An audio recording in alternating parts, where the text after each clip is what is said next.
So taking weekends off your diet or adding in what's called a cheat meal or a treat meal or whatever way you want to call it is all well and good if you understand the principles of your metabolism and how it has to actually change as your weight changes. So this is one of the biggest mistakes that most people make when they add on this sort of like a weekend off kind of thing. So let's try and paint the picture here a wee bit. So say I have a client, they struggle at the weekends with their diet, which is fine. So what we do is, let's say we have an average of say 1400 calories every day. That's their daily target.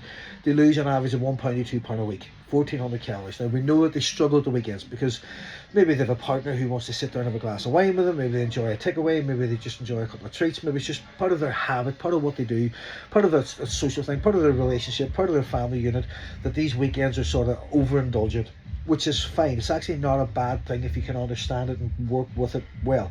So what we sit down and do with this client is, right, I want you to get out your nutrition app, NutriCheck, which is one I always use.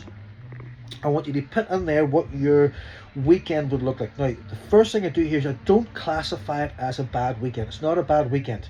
I want you to get rid of this negativity, this negative connotation you have with good food, bad food, a good day, a bad day. There's no such thing. It's just the total number of calories. That's the way we want to look at it. So, right, if you have your normal weekend of the normal indulgent weekend, what does it look like? And be really honest with yourself and type it into the app. So say from 8 o'clock at night or 6 o'clock in the evening, where the sort of overindulgence normally starts, because we're normally pretty okay on a Saturday and a Sunday. It's normally the evening time where everything goes a wee bit away, or even on a Saturday, all day Sunday. So just be honest with it. We put it on the app. So let's say it comes to, from this point on, we have, to make the numbers easy, say 2000 calories, right?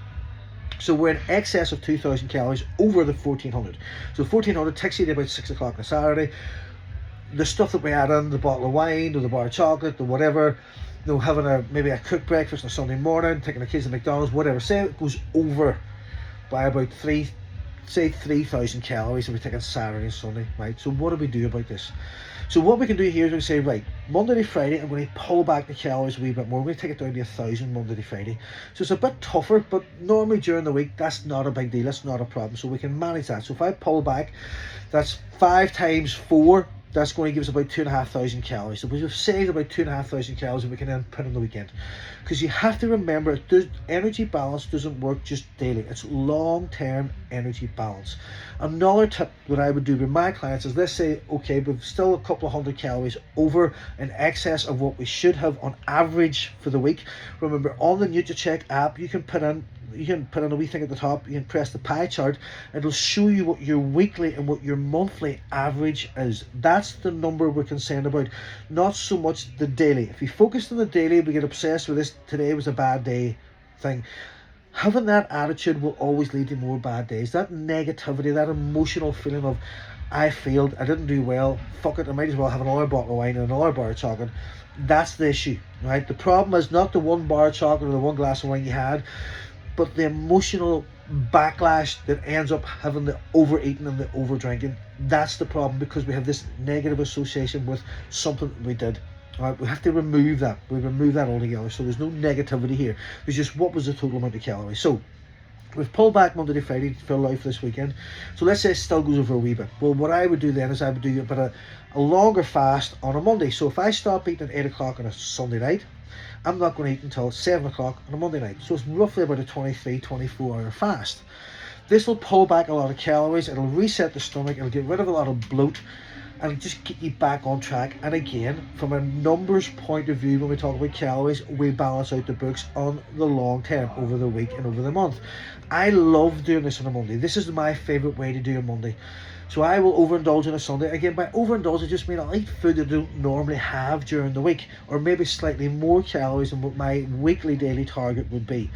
So I just reset the system. Now, that works great for me because my Mondays are flat out. I have clients back to back on a Monday. In fact, trying to find some time to eat is actually counterproductive for me. So it works really well.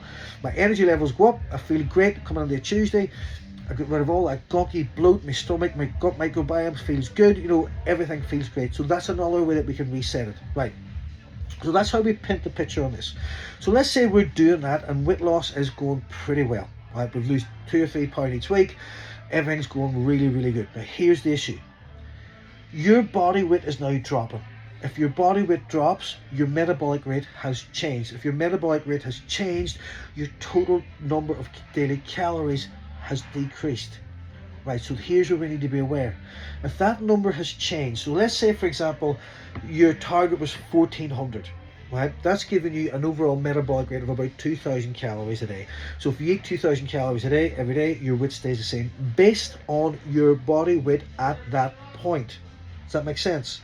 So based on the body part, let's say for example it was just, again we're just using hypothetical numbers here, it was 10 stone. So 10 stone, you need 2000 calories a day to maintain your weight. We drop down to 1400 to create a calorie deficit to start weight loss. We balance that out with the weekends, whether we drop lower, we do fast and whatever, but over the space of the week and the month, your average calories are 1400, right? So we've started losing weight. That means that your metabolism has changed. So that means that that maintenance number has now decreased. So you're no longer 10 stone, say you're now 9.5 stone.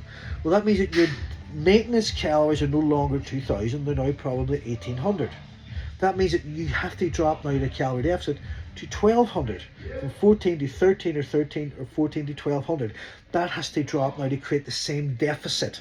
Does that make sense? So we're not dropping from 2000 to 14, we're now going from 18 to 13, and we have to create that same gap. Here's the problem. If the eating at the weekend's still the same, instead of it balancing out, it actually now makes that number bigger. So that 3000 in excess is now 3500 in excess, because you'll never really change what you do at the weekends. Your habits, your food, the things that you eat, the bottle of wine, the bar of chocolate, the takeaway, are usually consistent. But because your weight has dropped and your metabolism has now changed, that calorie surplus is now a greater surplus, which is now sabotaging the whole week. Does that make sense? So as you progress through it, you have to be aware of this, and you have to be conscious that the weekends, although we can still try and play a balancing game with it, you have to change the numbers because your metabolism has now changed. And this is where people now get stuck.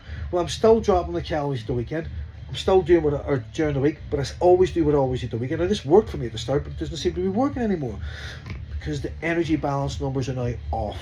Does that make sense? You're no longer in the long-term deficit that you were, because the weekends are now, although it's the same amount of food that's coming in and the same amount of calories, it's now the surplus is now bigger between where your metabolism is and that energy number. Does that make sense?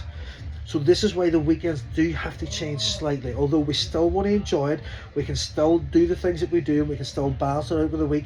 Because the one thing you don't want to do is just weekly just keep dropping and keep dropping and keep dropping and keep dropping. Then we do get a metabolic shutdown. So we have to think about the numbers here.